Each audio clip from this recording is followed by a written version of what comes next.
How often should older adults truly engage in sexual activity? Is there a specific, quantifiable metric that accurately guarantees happiness, robust health, or profound connection? The scientific data challenging these assumptions may genuinely surprise you.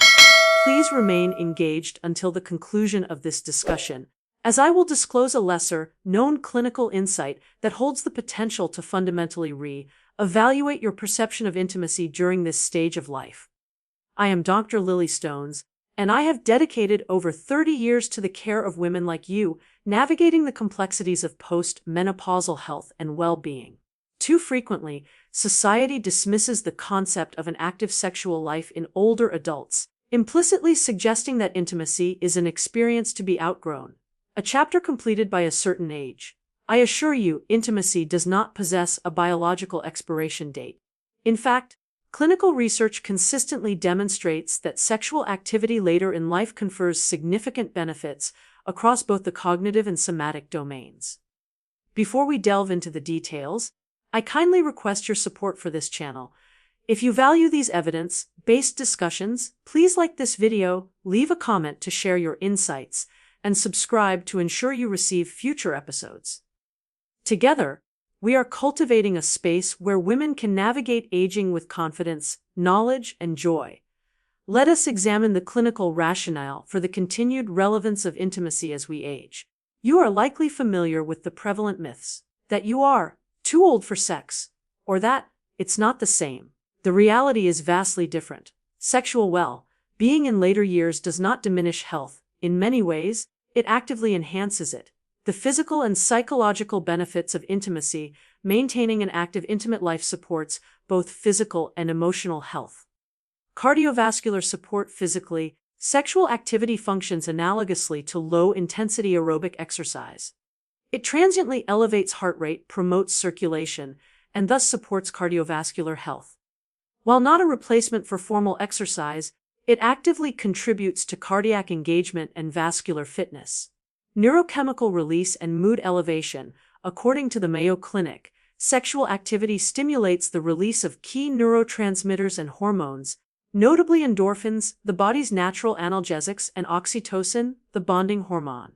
This chemical cascade helps to mitigate stress, reduce perceived pain, and significantly elevate mood. Sleep quality improvement. Many older adults experience challenges with sleep onset or maintenance, a phenomenon often exacerbated post-menopause. The hormonal release triggered by intimacy, particularly oxytocin, promotes relaxation and reduces systemic anxiety. This natural release of tension can directly facilitate deeper, more restorative sleep cycles. Mental health and vitality. Studies published by the National Institutes of Health, NIH, consistently indicate that older adults who remain sexually active often report lower incidence rates of depression and anxiety.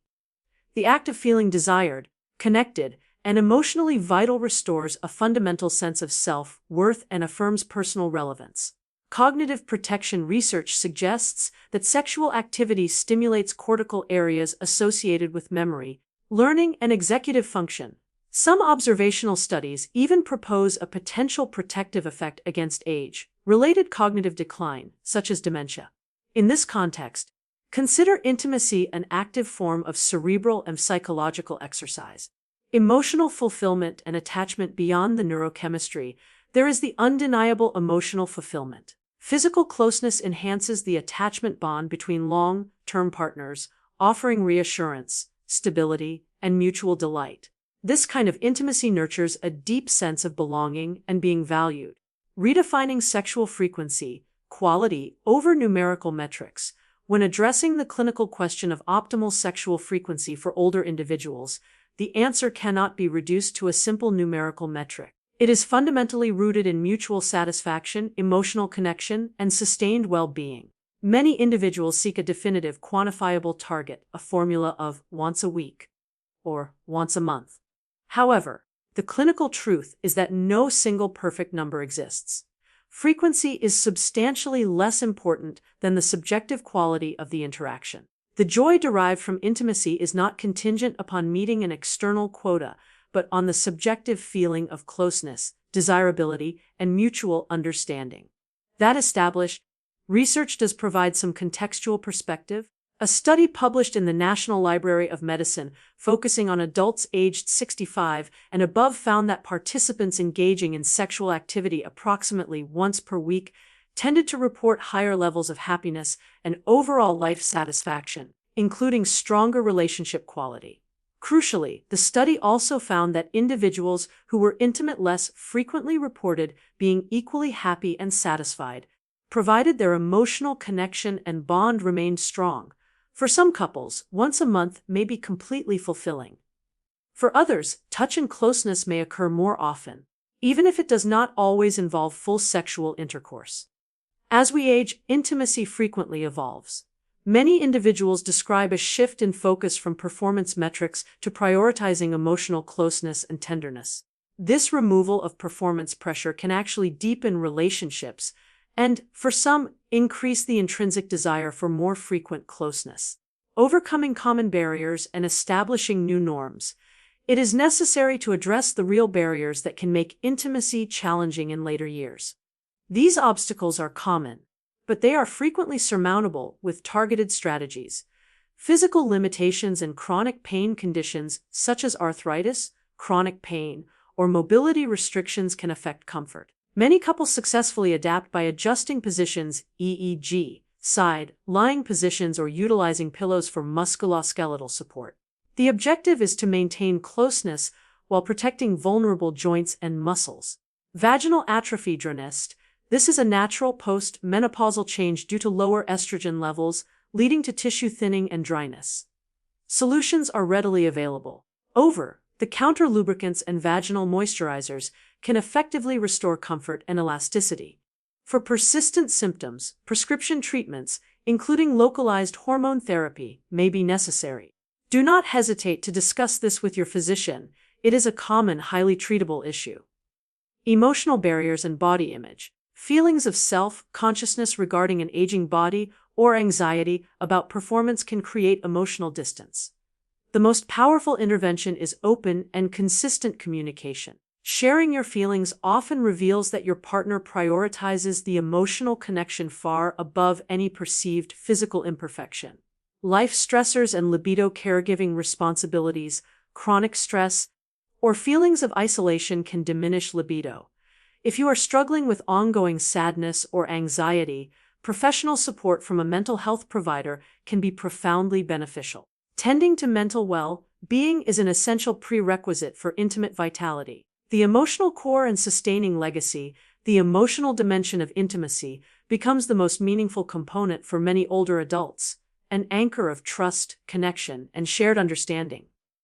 Emotional intimacy. This strengthens self-esteem and the sense of belonging. Gestures like holding hands or lingering eye contact are acts of connection as vital as physical closeness. Evolutionary embrace. Recognize that changes in the body signify a new chapter, not a decline. Intimacy can be more satisfying than ever because it is rooted in authenticity, patience, and mutual care rather than performance. Sustaining intimacy in later life requires a commitment to holistic health and open communication. Self-care as foundation. Regular physical activity maintains flexibility and energy. A balanced diet supports both cardiovascular and sexual health. Mental well-being practices, like mindfulness, lower stress and facilitate deeper connection. Vital communication. Honest, vulnerability-based conversations about needs and desires dismantle anxiety and build trust, allowing intimacy to flow naturally. The final answer. So, how often should older people be having sex? The answer is not about numbers. It is about staying connected, communicating openly, and allowing intimacy to be a source of health, joy, and love on your own terms. I leave you with this reflection. Intimacy is not about keeping pace with anyone else's expectations. It is about honoring your body, cherishing your partner, and embracing the closeness that makes life richer at every stage. Would you like me to elaborate on the specific prescription and non-prescription options available for managing menopausal vaginal dryness and atrophy?